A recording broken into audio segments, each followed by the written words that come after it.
Goeiedag, hoop dit gaan goed met almal van julle.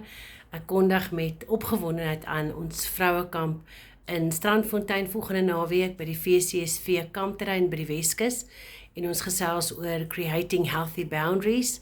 So ek is baie opgewonde om julle te nooi om almal saam met ons te kom kuier en te leer oor gesonde grense.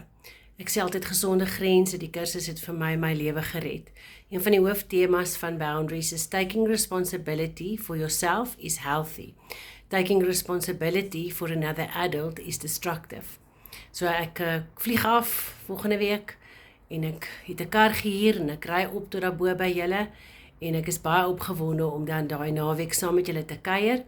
En die kostes is as jy op jou eie plek slaap en jy woon net die kursus by en jy mis ontbyt, is dit 1450.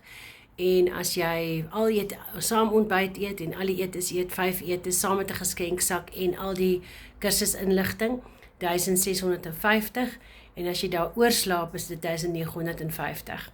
So ek hoop ek sien jou daar, skryf nog in, ons het nog plek.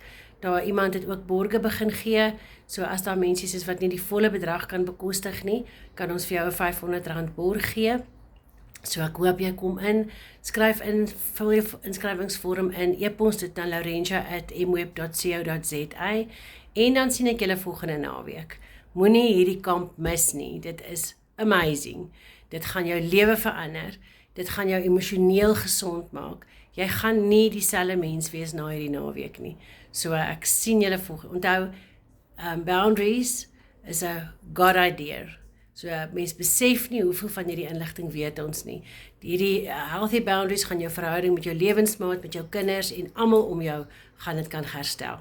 Ek sien julle volgende naweek. Skryf nog in, hoop ek sien jou daar. Bye!